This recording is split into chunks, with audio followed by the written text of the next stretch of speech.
de que forma o currículo ele afeta na dinâmica da escola, mas aí o professor precisa ter uma concepção teórica disso, entendeu? De como o currículo se estruturou. Então, o Tomás Tadeu ele vai dar o nome de documento de identidade a essa discussão do currículo na escola, e depois ele vai... Qual que é a ideia dele? É mostrar que a escola, sem um currículo estruturado, ele não tem é como se uma pessoa que não tem um documento de identidade. É um documento de identidade da escola. A gente já viu também um pouco dessa expressão no que diz respeito ao projeto político-pedagógico. E o projeto político-pedagógico está muito imbrincado na questão curricular. Porque é o que você vai trabalhar, é a questão do currículo, certo? É os conteúdos que estão sendo trabalhados em sala de aula, tá bom? Então, ele vai colocar que o currículo, o Tomás Tadeu, ele vai colocar que o currículo ele é envolto em várias teorias. Se teoriza muito em cima da concepção de currículo. Qual é o grande objetivo da questão curricular? O que é o currículo dentro da escola, tá? E aí ele vai separar, ele vai fazer a divisão tradicional do que se tem a ver dos movimentos no que diz respeito à concepção de currículo. Então ele vai dividir em 3 momentos de observação do currículo. As primeiras teorias, os primeiros estudiosos que começaram a estudar a ideia de currículo são vinculados às teorias tradicionais. Então ele vai separar o estudo do currículo em 3 teorias. A teoria tradicional, tá? A teoria crítica e as teorias pós-críticas, que seria mais ou menos o que nós estaríamos vivendo hoje, tá? Alguns chamam de teorias pós-modernas, mas não sei se a expressão pós-moderna às vezes não contextualizar direito, tá? Mas são 3 grandes movimentos. O primeiro é da teoria tradicional. Num primeiro momento, você pode querer estranhar achando que a teoria tradicional é uma coisa ruim. Não, quando ela surge, isso na virada do século, porque veio com a Revolução Industrial, as escolas se legitimaram. Lógico, precisa de mão de obra qualificada minimamente. Então, a população está indo às escolas. Não porque o governo é bonzinho, porque o governo atende a demanda industrial que necessita de uma mão de obra minimamente qualificada. Pelo menos a questão da escrita, da leitura, saber manusear um manual para operar um equipamento e tal. É isso. Então, mas a escola montada, precisa ser o que se faz dentro dessa escola. Então, dentro da concepção da teoria tradicional, ela vai ter uma preocupação com o ensino-aprendizagem, como o professor vai ensinar e como ele vai aprender. A questão da avaliação, quer dizer, aquilo que nós vimos na aula passada, como que eu percebo se os meus alunos estão aprendendo ou não. Só percebo isso a partir do quê? Da avaliação. Ok? Então, é uma preocupação da teoria tradicional. Tá? Na sequência vem a questão da metodologia, da didática, da organização desses conteúdos, tá? No planejamento desses conteúdos, né, para serem ministrados, tá? E a questão da eficiência e dos objetivos que estão sendo cumpridos. Então, no primeiro momento, a gente não pode falar que a teoria tradicional é ruim. Não, a teoria tradicional não, ela organizou a escola. Quer dizer, o que o aluno vai aprender na escola, qual é o objetivo disso? Então a teoria tradicional, ela tem uma importância no sentido de organizar os conteúdos. Então vamos lá dar uma organizada nisso, no sistema, e o que de fato precisa se aprender. Se isso vai ser positivo ou negativo, a gente não está discutindo agora. A teoria tradicional ela foi importante porque ela sistematizou essa questão do currículo. O que se ensinar e como se ensinar e como avaliar se essa aprendizagem está acontecendo de fato. Tá? Só que a gente, às vezes, a gente fica um pouquinho complicado em alguns aspectos, porque hoje isso já é o arroz com feijão da escola. A escola tem como base, minimamente, acompanhar tudo isso. Né? Como que se dá o ensino-aprendizagem, avaliar se a aprendizagem está acontecendo de fato, a organização, a discussão do currículo, isso é a raiz da teoria tradicional. E uma coisa importante para você marcar aí é que nesse movimento da teoria tradicional, né, que se chamou de teoria tradicional, vai surgir a figura do Ralph Tyler. O Ralph Tyler é um americano que ele, após a Segunda Guerra Mundial, Estados Unidos entra em crise, né? Ele está rico, mas ao mesmo tempo ele perdeu a juventude mais capaz durante as batalhas da Segunda Guerra Mundial. Você pode ter até uma brincadeira, você vê a dificuldade que tinha um padrão para se escolher um soldado norte-americano, que é um padrão físico e intelectual. Então tinha que ter minimamente um soldado que tivesse uma intelectualidade, quer dizer, que soubesse utilizar da sua inteligência para os campos de batalha. E isso tinha que ter a questão física também. Óbvio que no filme do Capitão América o rapaz é inteligente, ou o Capitão América ele é inteligente, mas ele não tem um físico que o habilite a ser um soldado padrão. Mas o Ralph Tyler identificou que uma grande parcela da juventude americana capaz foi-se embora. A maioria morreu ou voltou com sequelas, traumatizados, sequelas físicas ou até mentais. Então ele fala que começa um movimento para tentar entender por que a escola americana, lógico, esse é um indício, né, da guerra, mas como que a escola americana precisa perceber se está caminhando certo. Então ele vai forjar em 1949 o termo avaliação da aprendizagem, que é tão usada hoje, a gente viu na outra aula, a questão do Luquezzi, a Jussara, avaliação da aprendizagem, é preciso avaliar a aprendizagem. Quer dizer, eu avalio a aprendizagem e aí a partir dessa avaliação, que os alunos estão aprendendo ou não, também estão me avaliando e eu mudo o meu planejamento. Então o Ralph Tyler, tá, ele vai forjar esse termo. Quer dizer, o grande objetivo da avaliação é perceber se os sistemas de ensino, se as escolas e os alunos estão de fato aprendendo. Tá bom? Então, essa é uma grande vantagem da teoria tradicional. Ela legitimou a questão de se perceber, a partir da avaliação da aprendizagem, os rumos que tem que se tomar dentro da escola. E quando você fala de rumos dentro da escola, a gente está falando justamente também de como está sendo tratado esses conteúdos em sala de aula. Tudo bem, beleza, bonitinho. Só que a partir da década de 60, um monte de movimento mundial, até de reivindicações estudantis, o mundo está em ebulição, né? Como se fosse uma transição de um modelo antigo para um novo modelo. E obviamente que a escola ela não vai fugir disso. Ela também vai ser afetada por isso. E os conteúdos também. É aí que o Tomás Tadeu ele aponta o surgimento, a partir da década de 60, das teorias críticas do currículo. Então, a teoria tradicional sistematizou o currículo. Agora, nós precisamos ver que currículo é esse. Por isso que a teoria crítica, ela não vai acabar em nada e não vai contestar o que a teoria tradicional produziu positivo de perceber se está aprendendo ou não. A teoria crítica, ela vem na questão de perceber o que de fato está se aprendendo dentro da escola. Por isso que ela vai ter como temática a teoria crítica do currículo a questão da ideologia. Que ideologia é essa que está se pautando a escola?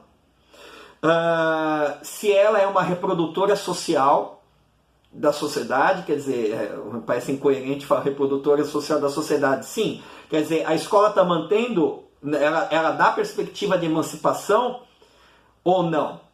Então, o que é isso? Essa é a discussão. Que conteúdos é esses que estão sendo trabalhados que vão propiciar a essa clientela dessa escola, esses alunos poderem ascender socialmente, por exemplo, tá? Vai questionar a questão de relações de poder, a questão de classe social, vai questionar o próprio capitalismo, que vai ser muito influenciado pelas ideias de Marx, tal. Isso vai estar forte, porque é a questão do opressor e do oprimido. E é aí que surge nesse período justamente a pedagogia do oprimido do Paulo Freire. Quer dizer, ela surge nesse contexto da teoria crítica. Quer dizer, o que é que está sendo ensinado dentro da escola. E também vai surgir com a temática do currículo oculto, que a gente já vai ver, te viu anteriormente, mas é bom dar uma retomada nisso. Quer dizer, o currículo oculto sendo assim, o que acontece na escola e é importante, seja do aspecto negativo ou positivo, mas que não está no currículo formal. E por não estar no currículo formal, muitas vezes ele não está no registro do professor, ele se torna oculto, tá bom? E aí, eu não quero escapar, porque tem bastante coisa na teoria crítica, tá? Então, uma das questões claras é que a teoria crítica, ela quer tirar o currículo. É uma luta, o currículo é uma luta. Todo mundo quer fazer parte do currículo, tá? Todo mundo quer se fazer presente no currículo. Porque o currículo é o que é trabalhado dentro da sala de aula, é onde está formando a mente das pessoas. Todo mundo tem que passar pela escola. Então, quem vai, um dos primeiros teóricos, não o único, mas eu vou citar alguns que é importante, que está no livro, ele vai falar do Luiz Althusser. O Althusser, ele vai colocar no seu livro Ideologia e os aparelhos ideológicos do Estado. Um dos aparelhos ideológicos do Estado é a escola. Ele é um aparato do Estado. Então o Estado sim tem um controle sobre a escola pública e tem que ter. Então ele, enquanto Estado, ele critica. Então literalmente eu vou ler o que ele coloca, um trecho muito importante dentro do livro, tá? A escola contribui para a reprodução da sociedade capitalista ao transmitir, através das matérias escolares, as crenças que nos fazem vê-la como boa e desejável. Então, muitas vezes, a escola, através dos conteúdos, nos mostra uma sociedade que não é bem aquela que as pessoas estão vivendo de fato. Tá? Então, ele vai colocar, a partir dessa análise marxista, é uma análise marxista da questão do opressor e do oprimido, que a escola ela vai legitimar as desigualdades sociais. Então, escola para rico, escola para pobre. Então, para que um pobre, uma classe popular, tem necessidade de aprender ou de ter esse tipo de conteúdo? Não. Então, sendo o aparelho do Estado, ele vai ver, determinar o que é mais importante para que essa classe popular aprenda, tá? E vai ser uma vertente interessante que vai ter nos Estados Unidos, a chamada escola capitalista. A escola capitalista, a gente precisa ter clareza, porque o Brasil já escorregou um período sobre isso, né? Mas os Estados Unidos, na figura do Gintz e do Bowles, eles são teóricos norte-americanos que defendem a ideia de uma escola que forme um bom trabalhador capitalista. É aquele que sabe tomar decisões, é aquele que é proativo. Então, a escola capitalista, essa teoria curricular que ela fala que tem que ser uma escola voltada para o capitalismo. O capitalismo é o que dá riqueza para a sociedade. Então, eles falam, a escola tem que cair nesse sentido. Então, desenvolver lideranças para essa sociedade capitalista. Não só a questão de liderança, como também de bons trabalhadores que almejam entrar nesse mundo capitalista e galgar postos elevados, quer dizer, seguir uma carreira. Então a escola capitalista norte-americana, ela também é uma teoria crítica, porque eles fizeram uma observação da sociedade norte-americana e perceberam, não, é o capitalismo que está em voga, é o dinheiro, tempo é dinheiro, é isso, vamos lá, o esforço. Então eles acabaram implementando com força nas escolas americanas a ideia de uma escola que forma líderes ou pessoas proativas para que possam cair no mundo do trabalho e fazer por si. Nós brasileiros temos a mania de falar, eu ganhei dinheiro. Não, você não ganhou, ninguém te deu de presente. O americano fala make the money, quer dizer, eu faço dinheiro. Eu faço o dinheiro. É uma ética protestante, né? Aquela coisa de Deus ajuda quem cedo madruga. Quer dizer, pelo seu esforço você vai conseguir os seus objetivos, tá? Então essa é uma linha de pensamento do currículo nessa visão chamada de escola capitalista, dessa teoria capitalista da observação do currículo, tá? Na Europa, o negócio está pegando fogo. Na Inglaterra e nos Estados Unidos, isso ficou bem pautado, né? A ideia de uma sociedade capitalista consolidada, então o conteúdo na escola tem que priorizar o desenvolvimento de bons trabalhadores. Na Europa já começa a contestação muito forte, principalmente na França. E aí vai surgir o famoso livro chamado A Reprodução. Esse livro, A Reprodução, que foi escrito por Bourdieu e por Passeron, que também fizeram altos debates com Paulo Freire, e nesse livro ele coloca que a escola é reprodutora da classe dominante. Então a classe dominante, que controla também o governo, essa classe dominante vai determinar o que eles devem ou não aprender. Então ele vai colocar que o currículo está baseado na cultura dominante, o que faz com que as crianças das classes subalternas não dominem os códigos existentes pela escola. Quer dizer, a escola ela vai dar até um ponto para essa classe subalterna.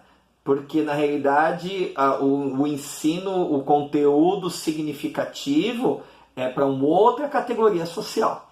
Tá? É a mesma coisa do Althusser que a gente falou, que é a escola ainda entendida como um aparelho ideológico do Estado. Então, por Passeron e por Bourdieu, esses franceses, a escola é reprodutora da desigualdade. Percebe isso? Tá claro para ti, Jéssica? Tá? É a crítica mesmo do que está acontecendo. E isso vai pegar fogo. Então, se você está vendo um movimento que fala que a sociedade é dividida em estamentos capitalistas, em quem manda e quem obedece, nos Estados Unidos e na Inglaterra, ou até um pouco na Alemanha também, mas o cenário político da Alemanha nessa época é complicado. A Alemanha está dividida em duas, é Guerra Fria, Alemanha Oriental, Alemanha Ocidental. Então uma luta de mostrar qual parte da Alemanha é melhor, a Alemanha capitalista ou a Alemanha socialista. Então ela deixa ela um pouquinho ali, tá, de lado, mas a França vai levar à frente essa discussão, tá? E o Brasil vai nessa característica. Só que a base para questionar esse tipo de sociedade, tipo de escola reprodutora da sociedade desigual, ela vai ter como base as ideias de Karl Marx mesmo. A questão do oprimido e do opressor. Quem é o quê e como fazer para que ele saia da condição de oprimido e possa lutar contra essa questão da opressão. Tá bom? É aí que surge uma figura muito importante também dentro dos estudos da teoria crítica, que é o Michael Apple. Ele vem com uma nova, uma releitura das ideias marxistas, tanto que ele vai fazer uma crítica neomarxista. Ele vai colocar justamente que o currículo tem que ser pensado com clareza, porque é ele de fato o centro de todas as atenções da escola. Então tem que se perceber que tipo de currículo é esse, porque ele é os conteúdos dados, ensinados pelos professores, e aí ele vai fazer o grande questionamento, o Apple. Ele vai colocar, ao invés de o que e como ensinar, por que ensinar tais temas e não outros? Então ele fala, mas a preocupação de o que e como ensinar, eu vou ensinar isso por quê? E como que eu ensino isso? Ele vai perguntar por que vai ser. É o questionamento. Por que eu tenho que trabalhar determinados conteúdos na escola e não outros? Então, olha só. Então, é uma perspectiva de o currículo está posto. Então, fala assim, mas por que eu tenho que trabalhar? O questionamento é bem característico dessa lógica da teoria crítica. Porque ela vai justamente levar em questão o que está sendo trabalhado em sala de aula. Por que esses conteúdos têm que estar sendo trabalhados em sala de aula? Na sequência, vai ter o Henri Giraud. Ele vai colocar que o currículo é vinculado com uma política cultural. Que é necessário trabalhar na escola o conceito de emancipação e liberdade. O que é esse conceito de emancipação e liberdade? Porque ele fala que o currículo e a pedagogia em si é um campo cultural de lutas. Quer dizer, a escola, os pedagogos precisam observar a sociedade, identificar os problemas que existem nela e trabalhar essas questões em sala de aula, a partir dos conteúdos, tá? Para que esses jovens eles consigam ter um instrumental de luta, de combate a essas desigualdades sociais. Essas desigualdades sociais, elas estão baseadas em quê? Então, olha só, o pensamento crítico que se quer formar para esses alunos. Meninos, meninas, jovens, os adolescentes, quer dizer, eles tentarem se entender enquanto membros dessa sociedade, o que o Paulo Freire vai chamar, e não só ele vai utilizar essa expressão, ficou muito comum no discurso dele, que é se perceber enquanto sujeito histórico. Então eu posso me perceber como agente transformador dessa sociedade. Pode não ser, eu vou mudar este planeta. Não, não vou. Eu vou mudar este continente. Não, não vou. Eu vou mudar este país. Não, não vou. Eu vou mudar meu estado, a minha cidade. Não, muitas vezes ele pode estar mudando a concepção da sua família, do seu núcleo familiar, da comunidade mais imediata que ele vive. Tá? Isso já é importante, né? A teoria crítica, ela busca muito aquela lógica, pensa o mundo, né? Isso é até um lema ambiental, né? Pensar globalmente, agir localmente. Então, é perceber no que eu posso contribuir para a mudança da sociedade. Olha, que mudança que você tem de ideia de escola.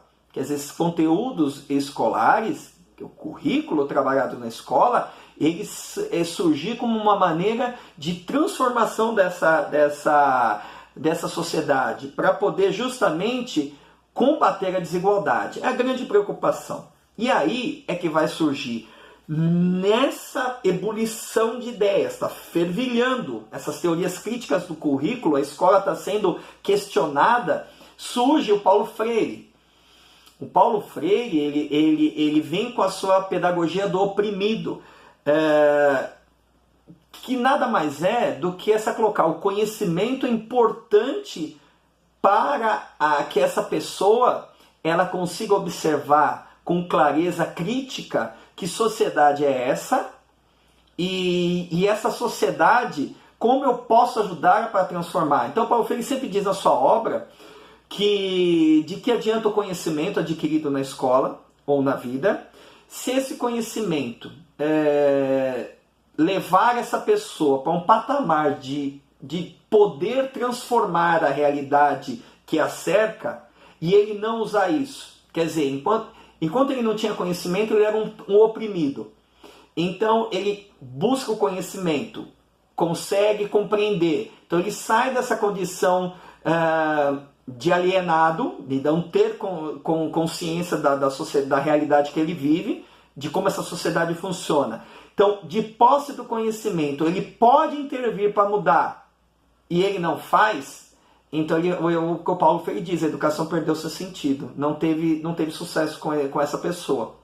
Vou dar um exemplo dos trotes violentos. Os trotes violentos, tal, você entra na universidade, os caras mandam você pegar, sei lá, agachar, ficar pintado, coloca pra lá pra você se humilhar, e corta o cabelo, e faz aquilo, faz aquilo. Tudo bem, é um rito de passagem para muitos. Mas extrapola-se determinados trotes, tanto que agora até a polícia intervém nessas questões. Então vamos lá. Você entrou como uma pessoa novata na universidade, foi agredida não só fisicamente, mas moralmente, por ser um calouro. Beleza, esse calouro agora é um veterano.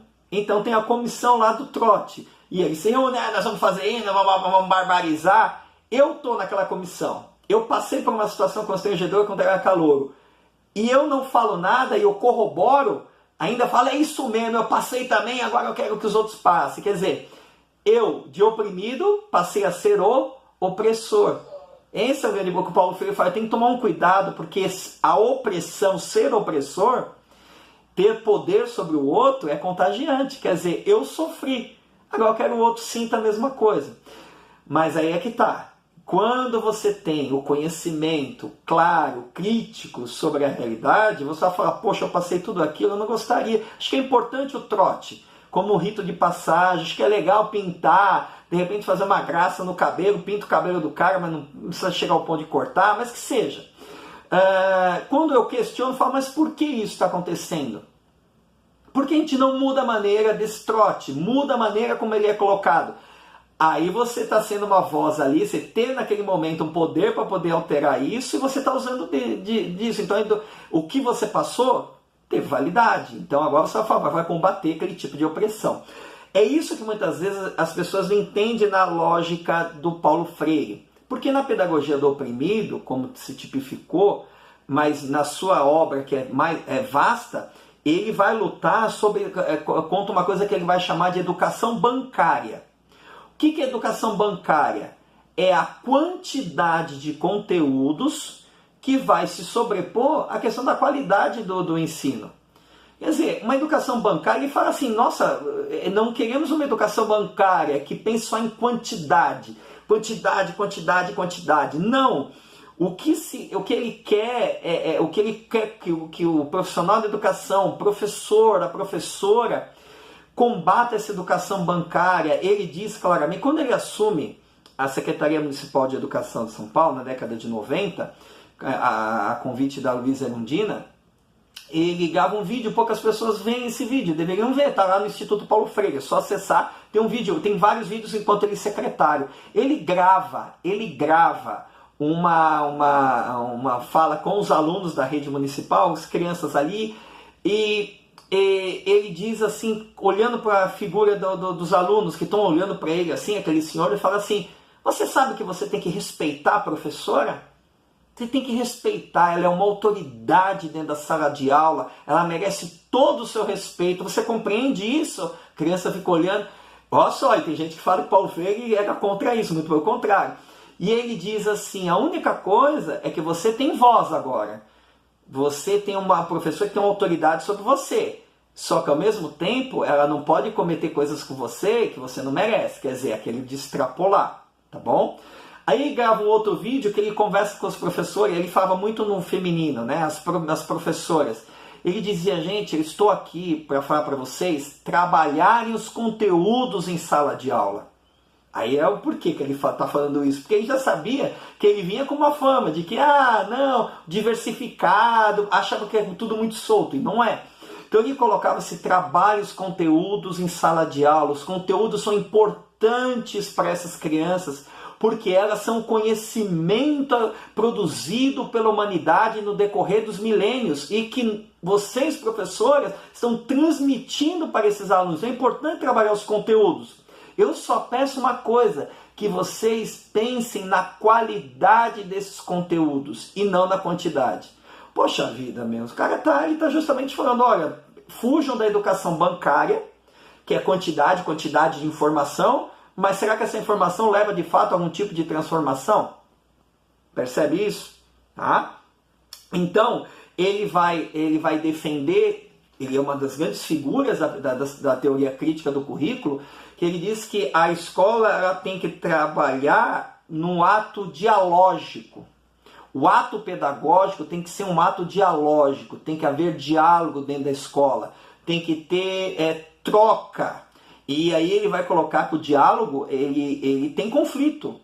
Não existe diálogo sem conflito, porque na realidade são trocas de ideias, né? Cada um com o seu ponto de vista, então vai ter um conflito.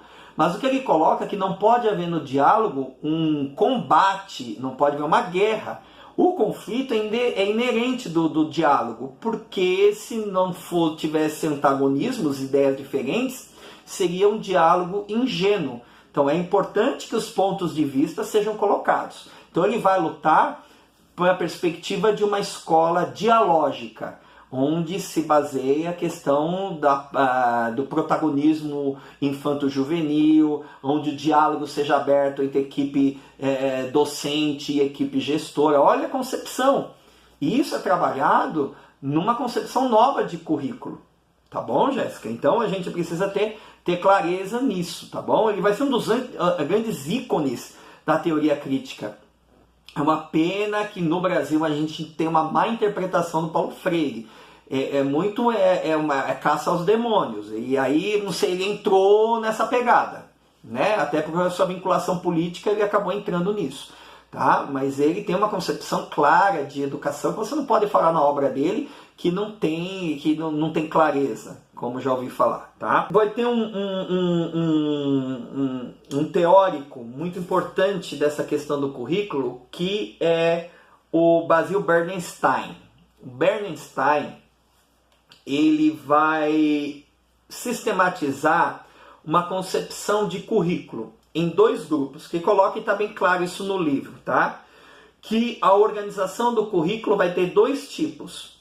O primeiro tipo é o tipo coleção, que é as áreas e campos do saber são mantidos fortemente isolados. O tipo coleção é como a gente vive um pouco, desculpa, a escola como hoje. Português, matemática, história, geografia, ciências, tudo um pouco separadinho. Entra um, sai o outro. É o tal da abre gaveta, fecha gaveta, abre gaveta, fecha gaveta. Esse é o tipo coleção. São coleções, eu vou pegar agora o que interessa e vamos trabalhar. E ele contrapõe outro tipo que ele acha ideal, e é do tipo integrado, que aí ele coloca as distinções entre as áreas do saber são muito menos nítidas e muito menos marcadas.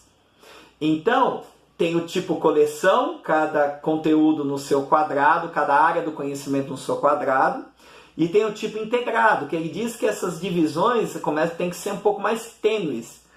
O tipo integrado que ele defende é o trabalho dentro do conceito de interdisciplinaridade, que Paulo Freire também defende, porque ele também bebe dessa água.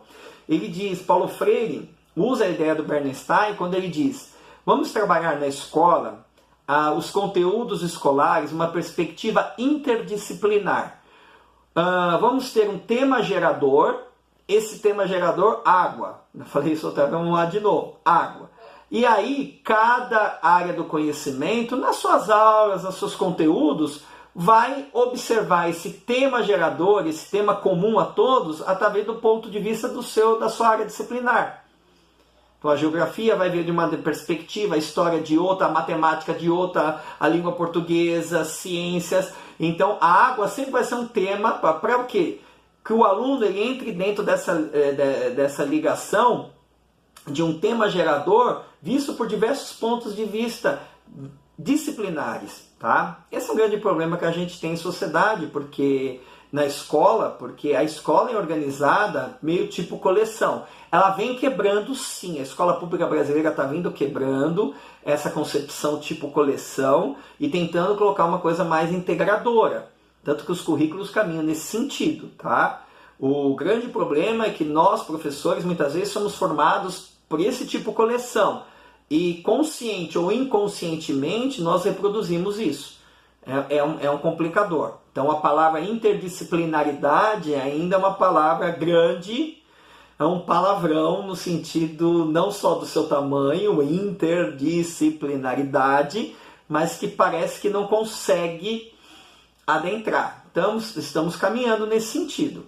Tá? Mas, como você sabe, educação nada se transforma tão rapidamente, ok?